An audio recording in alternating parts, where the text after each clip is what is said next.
نیکی بہت قیمتی چیز ہے. نیکی وہاں کام آئے گی جہاں پیسہ کام نہیں آئے گا. نیکی وہاں کام آئے گی جہاں کرنسی کام نہیں آئے گی، سونا کام نہیں آئے گا، چاندی کام نہیں آئے گا. وہاں نیکی کام آئے گی. بہت سارے ماں باپ ناجائز و حرام دولت کے ذریعے اپنے بچوں کے لیے عیش قدے تعمیر کرتے ہیں اور ان کے مستقبل کو تابناک بنانے کی کوشش کرتے ہیں. کوئی جوے کا اڈا چلا کر، کوئی شراب کا اڈا چلا کر، کوئی ڈرگز کا کاروبار کر کے سوچتا ہے میرے بچے کے لیے میں کچھ بنا لوں. لیکن یاد رکھیں یہ بچہ قیامت میں کام نہیں آئے گا اور نہ مال قیامت میں کام آئے گا. قرآن نے واضح لفظوں میں کہہ دیا یوم لا ینفع مال ولا بنون، قیامت کے دن نہ تمہارے بیٹے تمہیں نفع پہنچائیں گے اور نہ تمہارا مال تمہیں نفع پہنچائے گا. جس نیکی کو انسان چھوٹی سمجھ کر چھوڑ دیتا ہے وہ نیکی قیامت میں کام آئے گی. آئیے میں آپ کو بتاؤں، حضرت کعب رضی اللہ المولا تبارک و تعالی عنہ، علامہ اسماعیل حقی رحمت اللہ تعالی علیہ نے تفسیر روح البیان کے اندر اس واقعے کو نقل فرمایا ہے. غور سے سنیے گا. حضرت کعب رضی اللہ تعالی عنہ نے ایک واقعہ نقل فرمایا. ارشاد فرماتے ہیں قیامت کے دن ایک ماں کا حساب اللہ عز و جل لے گا، ایک عورت کا حساب. میزان لگا ہوگا، اعمال نامے میزان پر رکھے جائیں گے. نیکی اور گناہ دونوں پلڑے کے اندر رکھے جائیں گے، دونوں اکول ہوں گے. نیکی اور گناہ دونوں برابر. مولا ارشاد فرمائے گا اے خاتون ایک نیکی لے کر کے آ، تجھے جنت میں ڈال دیا جائے گا. اس وقت ماں کو کون یاد آئے گا؟ ایک نیکی کے لیے ماں میدان محشر کے اندر اپنے بیٹے کو تلاش کرے گی کہ میرا بیٹا مجھے بہت چاہتا تھا، میرے سر میں درد ہوتا تھا تو میرا بیٹا بے چین ہو جاتا تھا. آج اپنی ماں کی بے قراری کو دیکھ کر میرا بیٹا آج مجھے ضرور ایک نیکی دے دے گا جس کی وجہ سے میری بخشش ہو جائے گی. تلاش کرتی ہے، ماں کو پا لیتی ہے. ماں اپنے بیٹے کو پا لیتی ہے. بیٹے سے کہتی ہے میرے لخت جگر، میرے کریم نے فرمایا ہے کہ ایک نیکی لے کر کے آ، تیری بخشش ہو جائے گی. بیٹے ایک نیکی کی ضرورت ہے، مجھے ایک نیکی دے دے تاکہ میں جنت میں چلی جاؤں. وہ بیٹا جو ماں کے سر میں درد محسوس نہیں کرتا، پر درد جو ہے برداشت نہیں کر پاتا تھا، ماں کے آنسو دے کر کے بے چین ہو جاتا تھا. ماں کی آرزوؤں کی تکمیل کے لیے جو بیٹا سب کچھ قربان کرنے کے لیے دنیا میں تیار تھا، قیامت میں ماں کو پریشان دیکھ کر ماں جب ایک نیکی مانگے گی تو بیٹا کہے گا ماں آج کے دن میں تیری کوئی مدد نہیں کر سکتا، کوئی مدد نہیں کر سکتا. ماں گڑ گڑائے گی میرے بیٹے میں نے 9 مہینے تک تجھے اپنے شکم میں پالا ہے اور تو جب پیٹ میں تھا تو میں کھانے میں احتیاط کرتی تھی کہ تجھے تکلیف نہ ہو جائے. بیٹا اس کے صدقے میں ایک نیکی دے دے، تیری ماں کی بخشش ہو جائے گی. بچہ کہے گا ماں آج کے دن میں تیری کوئی مدد نہیں کر سکتا. ماں کہے گی 2 سال تک میں نے تجھے دودھ پلایا ہے اور بیٹے تیری نجاستوں کو صاف کیا ہے، مجھے ایک نیکی دے دے. بیٹا کہے گا ماں آج کے دن میں تیری کوئی مدد نہیں کر سکتا. بیٹا تیری انگلی پکڑ کے میں نے تجھے چلنا سکھایا ہے، آج تو ایک نیکی دے دے گا تو تیری ماں کی نجات ہو جائے گی. اس وقت قیامت میں بیٹا یہی کہے گا ماں آج کے دن میں تیری کوئی مدد نہیں کر سکتا. حضرت کعب رضی اللہ تعالیٰ عنہ فرماتے ہیں افسوس جس اولاد کے لیے ماں باپ حلال و حرام کی تمیز نہیں کرتے، وہ اولاد بھی اپنے ماں باپ کو قیامت میں کام نہیں آئے گی. قیامت میں کوئی چیز کام آئے گی تو نیکیاں کام آئیں گی، مصطفیٰ پیارے کی شفاعت کام آئے گی. نیکی کسے کہتے ہیں؟ نیکی کسے کہتے ہیں؟ نیکی آپ اگر چاہیں تو صبح سے لے کر رات تک سارے لمحات کو نیکی میں گزار سکتے ہیں. کیا تجارت کرنا نیکی نہیں ہے؟ نیت کیا ہو. پیغمبر رحمت صلی اللہ علیہ وسلم صحابہ کے ساتھ تشریف فرمائے، مسجد نبوی شریف میں فجر کی نماز ہوتی ہے اور نماز کے بعد ادھر نماز مکمل ہوئی اور ایک صحابی مسجد سے نکلے اور سیدھا اپنے کاروبار کے لیے نکل گئے. توجہ چاہوں گا، کاروبار کے لیے نکل گئے. دوسرے صحابہ جو موجود تھے انہوں نے سرکار صلی اللہ علیہ وسلم کی بارگاہ میں عرض کیا یہ تھوڑی دیر بیٹھ جاتے اور اللہ کا ذکر کر کے جاتے تو کیا یہ اچھا ہوتا، دنیا کے لیے کتنا جلدی یہ چلے گئے. تو پیغمبر اعظم صلی اللہ علیہ وسلم نے فرمایا اگر یہ جانے والا اس نیت سے گیا ہے کہ میں تجارت کر کے اپنی بیوی بچے ماں باپ کے پیٹ کو حلال کے لقمے سے بھر دوں گا تو اس کا یہ جانا بھی عبادت میں شامل ہے اور اس کا یہ جانا بھی نیکی میں شامل ہے۔ آپ اندازہ لگائیں، کیا ہم صبح تجارت کے لیے یہ نیت کر کے نکلتے ہیں کہ حلال کما کر اپنے بیوی بچوں کے پیٹ میں ڈالیں گے؟ ایک زمانہ تھا یہ نیتیں ہوا کرتی تھی، اور آج اگر شوہر غریب ہے تو عورت کہتی ہے عجیب ظالم آدمی ہو تم، کمانے کا سلیقہ تمہیں نہیں آتا، فلاں کو دیکھو کتنا کما رہا ہے اور تم دیکھو، مجھے یہ چاہیے مجھے یہ چاہیے، چاہے چوری کر کے لے کر کے آؤ، دوسرے کماتے تم کیوں نہیں کماتے؟ اور بہت سارے شوہر غلط راستے کے شکار بیویوں کی وجہ سے ہو جاتے ہیں اور حرام کی طرف بڑھتے ہوئے نظر آتے ہیں۔ لیکن اللہ اکبر، ایسی بھی خواتین گزری ہیں جو حرام سے اپنے شوہروں کو بچاتی تھیں۔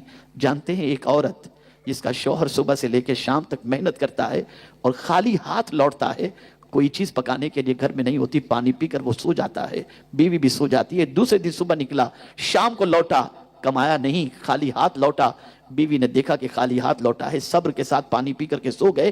تیسرے دن بیوی کے دل میں خیال پیدا ہوا کہ کہیں ایسا نہ ہو کہ میرا شوہر میری محبت کے اندر کہ میں بھوکی رہتی ہوں 2 دن سے، اس کے لیے حرام کمائے، اس لیے میں اپنے شوہر کو پہلے ہی اسے روک دوں۔ شوہر کو کہتی ہے میرے سرتاج، میں اپنے پیٹ کی آگ کو بھوک سے تو بجھا سکتی ہوں، جہنم کی آگ سے نہیں، خبردار حرام نہ کمانا اور حرام کما کے مجھے مت کھلانا ورنہ میرا یہ پیٹ جہنم کی آگ بن جائے گا، اس لیے مجھے اس سے بچانا، چاہے ملے یا نہ ملے لیکن جو بھی ملے سوائے حلال کی اور کوئی چیز نہیں ہونی چاہیے۔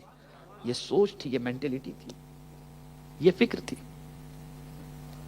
نیکی بہت قیمتی چیز ہے، نیکی کے معاملے میں آگے نکل جاؤ، دنیا کو نیکی میں پیچھے چھوڑ دو، نیکی میں دنیا کا کوئی شخص تم سے آگے نہ نکلے۔ میں مبلغین سے بھی گزارش کروں گا کہ خاص طور پر یہ ذہن کے اندر رکھو، یہ نیکی وہ کر لے یہ کر لے وہ کر لے، تم کرو نیکی میں آگے، اس لیے کہ یہی چیز کام آئے گی۔ لیکن یہ بات بھی ذہن میں رہے، نیکی پر غرور مت کرنا کہ اتنی نیکیاں میں نے کی ہیں۔ جنت نیکی کی وجہ سے نہیں، اللہ کے فضل کی وجہ سے ملے گی، اس کا کرم ہوگا، ورنہ ہماری نیکیاں اس قابل کام۔ ایک واقعہ آپ کے سامنے عرض کروں، ایک بزرگ کپڑا بننے کا کام کرتے تھے۔ ایک بار انہوں نے سوچا کہ میں اتنا اچھا کپڑا تیار کروں کہ شہر کا جو بڑا بزنس مین ہے اس کے پاس یہ کپڑا لے کر کے جاؤں تو وہ خرید لے اور اچھی قیمت عطا کرے۔ بزرگ نے وہ کپڑا بنا اور بننے کے بعد تیار کرنے کے بعد لے کر گئے اس کے پاس، اس نے دیکھا اور دیکھتے ہی کہنے لگا اس میں یہ عیب ہے، اس میں یہ عیب ہے، اس میں یہ عیب ہے، اس میں یہ عیب ہے۔ بزرگ نے جب کپڑا تیار کیا تھا تو کانفیڈنس تھا کہ اس کپڑے کو میں نے بہت اچھا بنایا ہے اور بہت قیمت آئے گی، لیکن جب جانچ کرنے والا باریک جانچ کرنے والا تھا اور ماہر تھا تو اس نے 1000 اس کے اندر عیب نکالے اور بتا دیا کہ اس میں یہ عیب ہے۔ وہ بزرگ رونے لگے تو وہ شخص کہتا ہے بابا فکر نہ کرو، آپ کا کپڑا لے لوں گا، آپ روتے کیوں ہو؟ کہا رو اس لیے نہیں رہا ہوں کہ میرے کپڑے کے اندر کپڑا تم خریدو گے یا نہیں خریدو گے، رو تو اس لیے رہا ہوں کہ میری محنت تیرے جیسے ماہر کے سامنے آئی تو تو نے 1000 عیب اس کے اندر نکال دیے۔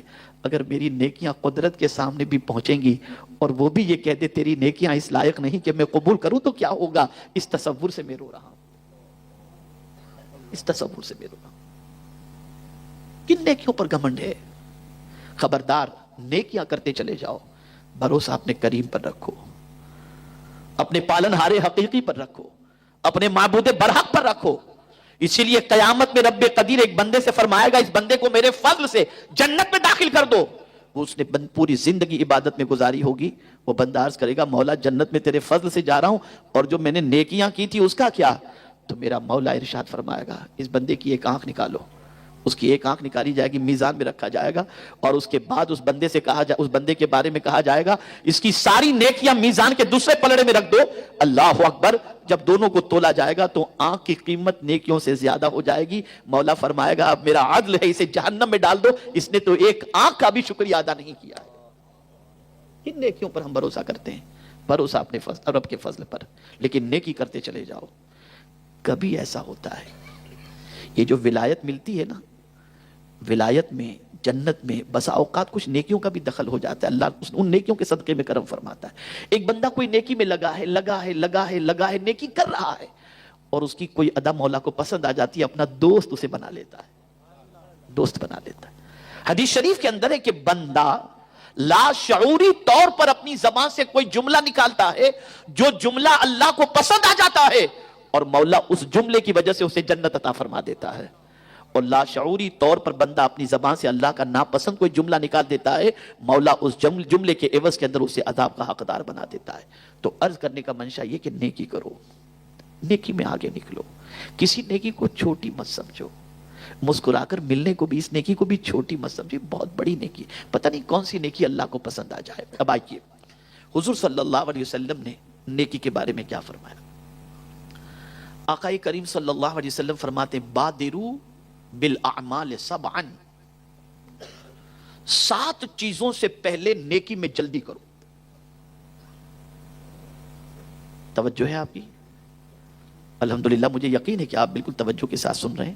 اب توجہ بالکل ہونی چاہیے اور اسے بالکل آج کے لیسن کے طور پر ذہن کے اندر محفوظ کر لیں، اور یہ میرا قول نہیں، پیغمبر رحمت صلی اللہ علیہ وسلم کا قول پیش کر رہا ہوں۔ سرکار فرماتے ہیں بادرو بالاعمال سبعا، 7 چیزوں سے پہلے نیکی میں جلدی کرو، 7 چیزوں سے پہلے۔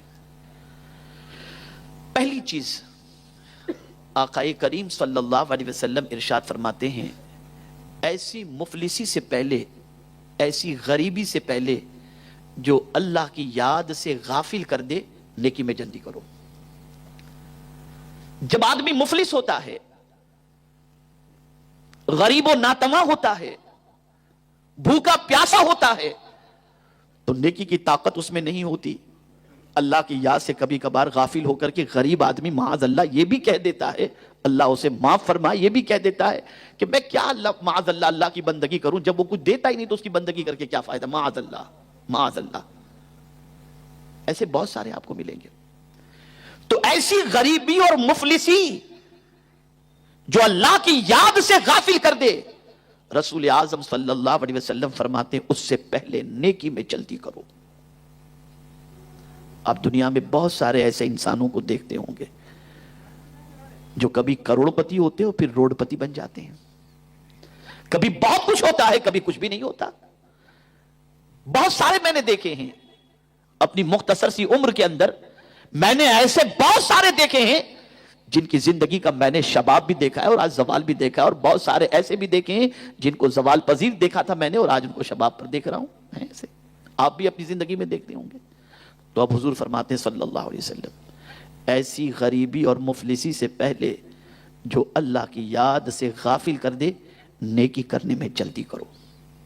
اور اس کے بارے میں ہمیں نہیں معلوم کہ آج ہم کروڑ پتی ہیں، کل ہمارا حال کیا ہوگا، ہم نہیں جانتے، ہم نہیں جانتے۔ بھوج کی سرزمین پر جب زلزلہ آیا تھا، اس وقت جب میں گیا تھا تو میں نے ایک جویلر کو جس کی گولڈ کی دکان تھی، اس کو میں نے ریلیف کیمپ کے اندر روٹی کھاتے دیکھا ہے، ریلیف کیمپ کے اندر۔ ہم نہیں جانتے، آپ نہیں جانتے، کوئی نہیں جانتا کہ آنے والا دن کس کے ساتھ کیا ہوگا۔ تو ایسی غریبی سے پہلے، ایسی مفلسی سے پہلے جو اللہ کی یاد سے غافل کر دے، نیکی کرنے میں جلدی کرو۔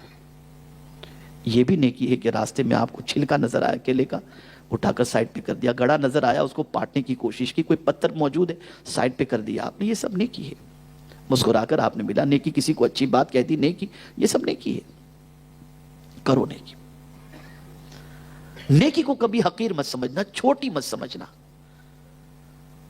دوسری بات حضور نے فرمائی صلی اللہ علیہ وسلم ایسی مالداری سے پہلے نیکی کر لو جس مالداری کے بعد تمہارے اندر غرور پیدا ہو جائے۔ بہت سارے سرمایہ دار یہ سوچتے ہیں کہ جس کے پاس معاذ اللہ کچھ نہ ہو وہ نیکی کرے، ہمیں کیا کمی ہے، ہمارے پاس تو سب کچھ ہے۔ یہ غرور ہے۔ حضرت عثمان غنی کے پاس تو بہت کچھ تھا لیکن نیکی میں دنیا سے آگے نکلنے والے تھے وہ۔ جب حضور نے اعلان کیا تو لا کر کے حضور کے قدموں میں مال کا ڈھیر رکھ دیا۔ حضور صلی اللہ علیہ وسلم فرماتے عثمان تم جو چاہو کرو، تم جنتی ہو، جو چاہو کرو جنتی۔ بہت سارے سرمایہ دار کو آپ دیکھیں گے جن کے اندر غرور ہوتا ہے، تکبر ہوتا ہے، گھمنڈ ہوتا ہے، اور مالداری کے عوض کے اندر غریب کو حقیر سمجھنا، فقیر سمجھنا، ان کے سامنے پراؤڈی نیچر پیش کرنا، یہ ساری چیزیں ہوتی ہیں. تو ایسی دولت جس کے بعد غرور پیدا ہو جائے اس سے پہلے نیکی کر دو. تو دولت آئے تو غرور نہ کریں. اور دولت مند کو چاہیے کہ زیادہ سے زیادہ خدا کی بارگاہ میں جھکیں، اس لیے کہ دولت اپنے ساتھ غرور لاتی ہے. اس لیے ہم کو چاہیے کہ دولت، ایسی دولت جو غرور پیدا کرے، ایسی دولت کے ملنے سے پہلے اللہ عز و جل کی بارگاہ کے اندر نیکیوں کا تحفہ پیش کرتے رہیں اور نیکی کرتے رہیں. کوئی نیکی یہ نہ سوچیں. میں آپ کو بتاؤں، امام حسین رضی اللہ المولا تبارک و تعالیٰ عنہ، نوجوانان جنت کے سردار، اتنا اونچا مقام، اپنی سواری پر جا رہے ہیں، راستے سے گزرے. جو غریب لوگ بیچارے راستے میں بیٹھ کے کھاتے ہوتے ہیں نا، ایسے چند مسکین بیٹھ کر کے کھا رہے تھے اور امام حسین اپنی سواری پر تھے. مسکینوں نے دیکھا تو امام حسین سے عرض کیا، حضور ہمارے ساتھ بھی تشریف لائیں، کچھ کھا لیں. قربان جائیے. امام سواری سے اترتے ہیں، ان مسکینوں کے ساتھ بیٹھ کر کھانا کھاتے ہیں، اور پھر ان مسکینوں کے ساتھ کھانا کھانے کے بعد ارشاد فرماتے ہیں کہ تمہاری دعوت میں نے قبول کر لی، اب میں تم کو دعوت دیتا ہوں، میرے گھر آؤ، وہاں بھی ہم مل کر کے کھانا کھائیں گے. اس کے بعد امام حسین سواری پر بیٹھے، آنکھوں میں آنسو تھے اور آیت زبان پر تھی، انہو لا یحب المستکبرین، بے شک اللہ تکبر کرنے والے سے محبت نہیں فرماتا. گویا آپ یہ بتا رہے ہیں کہ اگر سواری سے نہ اترتا تو کہیں ایسا نہیں کہ میں گھمنڈ کرنے والوں میں ہوتا. اگر گھمنڈ کرنے والوں میں ہوتا تو میرا مولا مجھ سے محبت نہ فرماتا. اے اللہ تیرا شکر ہے کہ ان غریبوں کے ساتھ تو نے مجھے بیٹھ کر کھانے کی توفیق عطا فرمائی. توفیق عطا فرمائی. تو خود اللہ کے لیے دولت آ جائے تو کبھی تکبر نہیں آنا چاہیے. تکبر سے بچو. اور دولت یہ چیز اپنے ساتھ لے کر کے آتی ہے. اس لیے ایک اور بات عرض کر دوں، بہت اہم ہے. بہت سارے آدمی دولت مند ہوتے ہیں پھر غریب ہو جاتے ہیں. تو کہتے ہیں کوئی کاروبار کرتا ہے، پیسے لگاتا ہے، کسی دھندے میں کامیابی نہیں ملتی، لاس ہو جاتا ہے، تو بس ذہن بھٹک جاتا ہے اور کہتے ہیں کسی نے روزی باندھ دی ہے، کسی نے روزی باندھ دی ہے. یہ بات ہمیشہ کے لیے ذہن میں رکھو، کسی کو اللہ نے اتنی طاقت دی ہی نہیں کہ کوئی آپ کی روزی باندھ سکے. میں قرآن کی روشنی میں عرض کرتا ہوں، کسی کو اللہ نے اتنا پاور نہیں دیا کہ آپ کی روزی کو باندھ دے. ہاں، آپ کے کاروبار پر نظر لگ سکتی ہے، آپ کی روزی پر نظر لگ سکتی ہے، جس کی وجہ سے آپ کا کاروبار ٹھپ ہو جائے، ٹھنڈا ہو جائے، لیکن کسی میں طاقت نہیں ہے کہ روزی کو باندھ دے. اس لیے کہ میرا مولا فرماتا ہے، اللہ یبسط الرزق لمن یشاء ویقدر، اللہ جسے چاہتا ہے کشادہ روزی عطا کرتا ہے اور جس کی چاہتا ہے روزی کو تنگ کر دیتا ہے. یہ صرف اس کی شان ہے، یہ اس کی شان ہے. کوئی روزی کو تنگ نہیں کر سکتا. نظر لگ سکتی ہے، کاروبار ٹھپ پڑ سکتا ہے، یہ الگ بات ہے. خیر، تو دولت اللہ کی طرف سے ہے، وہ جس کے لیے چاہے کشادہ کر دے، جس کے لیے چاہے تنگ کر دے. تو دولت آئے تو تکبر اس کے ساتھ ساتھ تھوڑا سا آ ہی جاتا ہے. تو اس تکبر کے آنے سے پہلے نیکی میں جلدی کر لو، نیکی میں جلدی کر لو. تیسری چیز، آقا کریم صلی اللہ علیہ وسلم نے ارشاد فرمایا، ایسی بیماری جس سے فساد پیدا ہو جائے جسم کے اندر، نیکی کرنے میں جلدی کرو. کوئی ایسی بیماری جیسے پیرالیسس کا اٹیک ہو گیا، آج بالکل ڈھل گیا، اور کسی کو نہیں معلوم کب کیا ہوگا، کسی کو نہیں معلوم. آقا کریم صلی اللہ علیہ وسلم فرماتے ہیں ایسی بیماری جس سے جسم میں فساد پیدا ہو جائے، نیکی میں جلدی کرو. اور ہم کوئی نہیں جانتے کل یہ جسم سالم رہے گا یا نہیں. اللہ سے امید تو رکھتے ہیں کہ اللہ سلامت رکھے، لیکن جانتے تو ہم بھی نہیں ہیں نا. تو اس سے پہلے نیکی میں جلدی کرو. چوتھی چیز، آقا کریم صلی اللہ علیہ وسلم نے فرمایا ایسے بڑھاپے سے پہلے نیکی میں جلدی کرو جس بڑھاپے میں عقل مفلوج ہو جاتی ہے. اب پورا بڑھاپے میں دیکھیں گے بڑھ بڑھ بڑھ بڑھ بڑھ بڑھ چالو ہی رہتا ہے آدمی کا. اور بڑھاپا بچپن کی طرح ہی ہے، بچپن کی طرح ہی ہے. بچپن میں بچہ بڑبڑ کرتا رہتا ہے نا، بڑھاپے میں بھی آدمی بڑبڑ کرتا رہتا ہے. لیکن بچپن کا بڑبڑانا اچھا لگتا ہے، بڑھاپے میں تو باپ کی کھانسی بھی بیٹے کو اچھی نہیں لگتی. باپ کی کھانسی بھی بیٹے کو اچھی نہیں لگتی. ابا ذرا سیرپ پی کر کے سو لیا کرو، رات کو کھانستے ہو بچوں کی آنکھ کھل جاتی ہے. یہ ہے. تو ایسا بڑھاپا جس سے عقل مفلوج ہو جائے، اس سے پہلے نیکی کر لو، نیکی کر لو.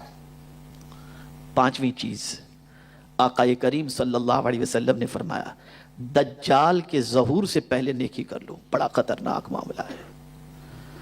دعائیں مانگی گئی ہیں فتنہ دجال سے بچنے کی. بڑا ظالم ہے وہ جب نکلے گا پتہ نہیں کتنوں کے ایمان کو کھا جائے گا.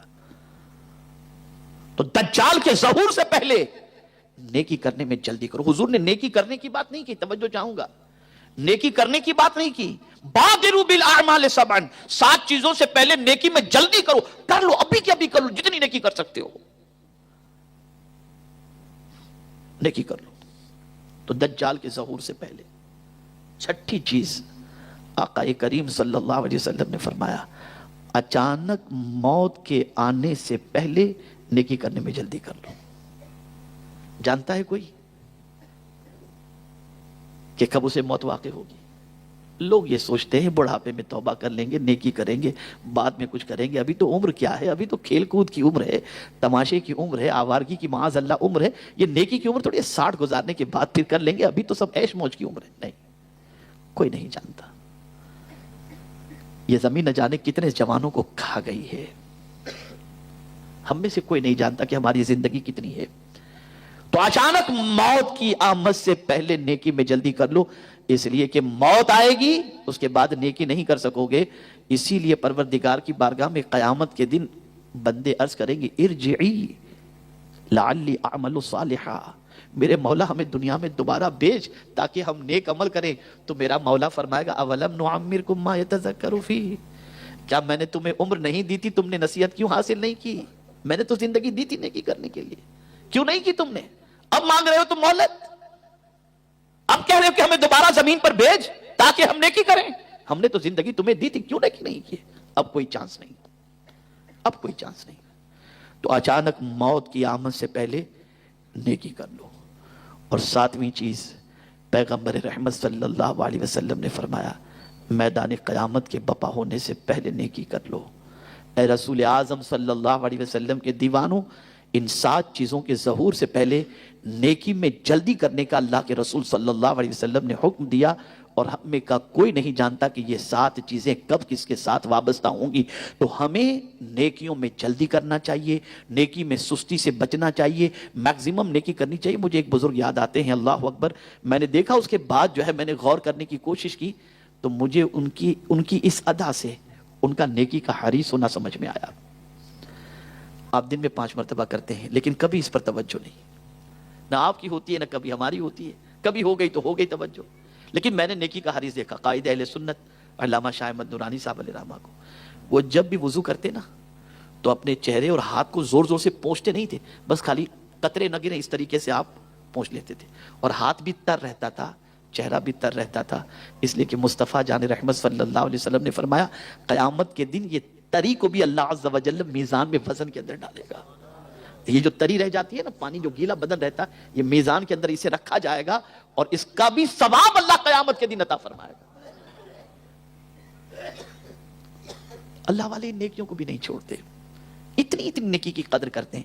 اور قرآن کہتا ہے یوم تجد کل نفس ما عملت من خیر محضرا، قیامت کے دن ہر جان جو کچھ بھی اس نے بھلائی کی ہے اس کے سامنے وہ نیکی اور وہ بھلائی پروردگار حاضر فرما دے گا. میرے بندے یہ نیکی تو نے کی، یہ نیکی تو نے کی، یہ بھلائی تو نے کی. کوئی نیکی ضائع نہیں جائے گی، کوئی نیکی ضائع نہیں جائے گی. سب نیکی کو پیش کر دیا جائے گا، ساری نیکیاں سامنے پیش کر دی جائیں گی. لیکن مجھے افسوس کے ساتھ یہ کہنا پڑتا ہے کہ ہماری قوم نے نیکیوں میں دنیا سے پیچھے رہنا شروع کر دیا اور گناہوں میں دنیا سے بہت آگے نکل گئے. یہی وجہ ہے کہ آج ہم دنیا کے اندر نیکیوں میں آگے نہ رہنے کی وجہ سے دنیا سے پیچھے رہ گئے. اگر یعنی جب تک ہم نیکیوں میں آگے تھے، دنیا میں آگے تھے، دنیا والوں سے آگے تھے، اور جب گناہوں میں آگے نکل گئے تو دنیا ہم سے آگے نکل گئی اور ہم بچھڑ گئے اور ہم پیچھے رہے۔ ہم تعلیم میں دنیا سے پیچھے ہیں، اخلاق میں دنیا سے پیچھے ہیں، مالداری میں دنیا سے پیچھے ہیں، خدمت خلق کے اندر دنیا سے پیچھے ہیں۔ اللہ اکبر! دنیا کا کون سا اچھا معاملہ ہے جس میں ہم دنیا سے آگے ہوں؟ ہمیں چاہیے کہ ہم نیکی کے معاملے میں دنیا سے آگے نکلنے کی کوشش کریں اور گناہوں سے اپنے دامن کو بچانے کی کوشش کریں۔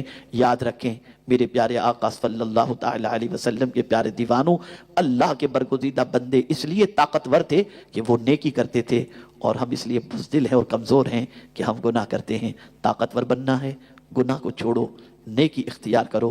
نیکی انسان کو قوت عطا کرتی ہے، نیکی انسان کو طاقت عطا کرتی ہے، نیکی انسان کو سربلندی عطا کرتی ہے، نیکی انسان کو عروج عطا کرتی ہے، اور گناہ انسان کو ذلیل کر دیتا ہے، گناہ انسان کو تباہ کر دیتا ہے، گناہ انسان کو برباد کر دیتا ہے۔